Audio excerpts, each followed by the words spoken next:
साल था 1976। ओहायो का एक छोटा सा शांत शहर सर्किलविल। सब कुछ बिल्कुल नॉर्मल था, पर ये शांति ये ज्यादा दिन टिकने वाली नहीं थी, क्योंकि बहुत जल्द कोई गुमनाम शख्स शहर के सबसे गहरे दबे हुए राजों को एक हथियार की तरह इस्तेमाल करने वाला था। और फिर शुरू हुआ खतों का सिलसिला। सोचिए, लगभग 2 दशकों तक इस शहर के लोग एक अजीब से खौफ में जिए। उन्हें लगातार धमकी भरे खत मिल रहे थे, और ये कोई आम खत नहीं थे। इनमें ऐसी ऐसी बातें लिखी होती थीं जो सिर्फ और सिर्फ उन्हें ही पता हो सकती थीं। ऐसा लगता था जैसे ये खत लिखने वाला वो सब कुछ जानता हो, हर एक राज, हर एक गलती। और इसका नतीजा, इन खतों ने दोस्तों को, पड़ोसियों को एक दूसरे का दुश्मन बना दिया। पूरे शहर में बस शक और डर का माहौल था।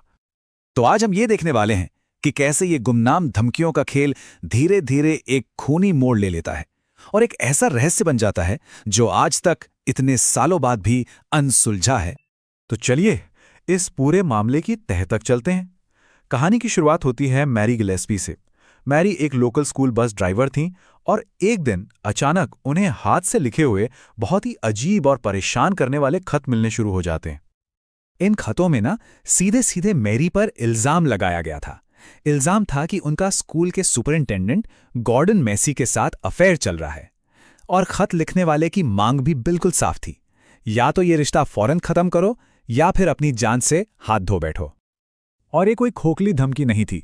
वो खत लिखने वाला दावा कर रहा था कि वो मैरी के घर पर 24 घंटे नजर रखे हुए है। सोचकर देखिए, वो खतों में मैरी की डेली रूटीन, यहां तक कि वो कौन से कपड़े पहन रही है, ये सब लिखता था। इस बात ने मैरी और उसके परिवार को अंदर तक डरा दिया था। अब मैरी ने शुरू में इन खतों को इग्नोर करने की कोशिश की, पर फिर खत लिखने वाले ने एक और भी ज्यादा खतरनाक कदम उठाया। अब उसने सीधे मैरी के पति रॉन से कांटेक्ट किया और उसे धमकी दी कि अगर उसने इस मामले में कुछ नहीं किया तो उसकी जान ले ली जाएगी। और फिर वो दिन आया, 19 अगस्त 1977। इस दिन इस कहानी ने एक बहुत ही भयानक और दुखद मोड़ लिया।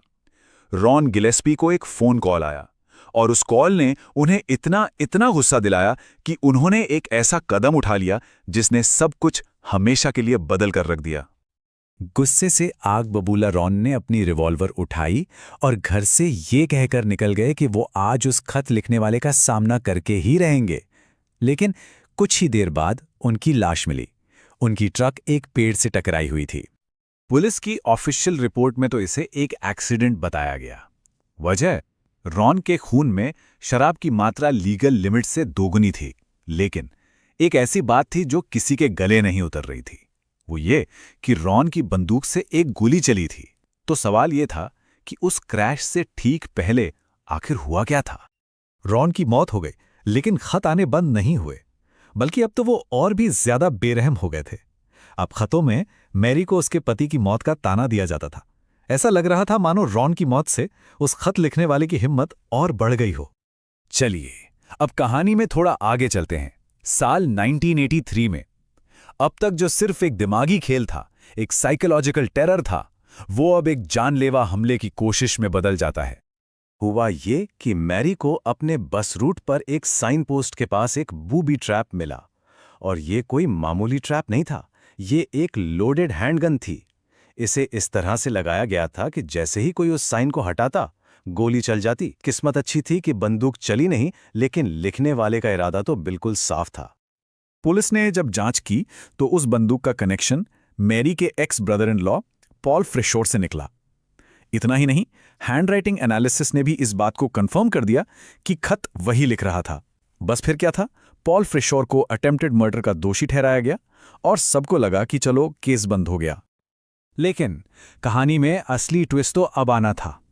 पॉल फ्रिशोर जेल में था, सॉलिटरी कन्फाइनमेंट में, मतलब एक ऐसी कोठरी में जहां उस पर 24 घंटे नजर रखी जा रही थी। उसके बावजूद भी खत आने बंद नहीं हुए। जी हां, आपने सही सुना। पॉल जेल में कैद था और बाहर सर्किलविल के लोगों को सैकड़ों खत मिल रहे थे। और सबसे हैरान करने वाली बात, उन खतों पर उसी शहर की मोहर थी जहां जेल थी। सवाल यह है, यह आखिर हो कैसे रहा था? जेल के अंदर से आ रहे इन खतों ने पूरे केस को उलझा कर रख दिया। एक ही सवाल सबके मन में था, अगर पॉल फ्रेशोर जेल में है तो फिर ये खत कौन लिख रहा है? इस गुत्थी को सुलझाने के लिए कई अलग-अलग थियोरीज सामने आई। तो पहली थ्योरी तो यही थी कि असली मुजरिम पॉल फ्रेशोर ही है और उसने जेल जाने से पहले ही बहुत सारे खत लिख लिए थे जिन्हें उसका कोई साथी बाहर से पोस्ट कर रहा था। दूसरी थ्योरी थोड़ी और गहरी है। वो कहती है कि ये किसी एक इंसान का काम था ही नहीं, बल्कि ये शहर के कुछ पावरफुल लोगों का एक सीक्रेट ग्रुप था जिनकी पहुंच शहर के हर राज तक थी। और एक तीसरी थ्योरी भी है जो पॉल की एक्स वाइफ पर उंगली उठाती है कि उसने अपने तलाक के चलते पॉल को फंसा दिया। अब देखिए होता क्या है। पॉल फ्रेशोर 1994 में पैरोल पर रिहा हो जाता है और उसके कुछ समय बाद यानी 90s के दशक के बीच में खत आने भी आखिरकार बंद हो जाते हैं। 2012 में पॉल की मौत हो गई और वो अपनी आखिरी सांस तक यही कहता रहा कि वो बेगुनाह है।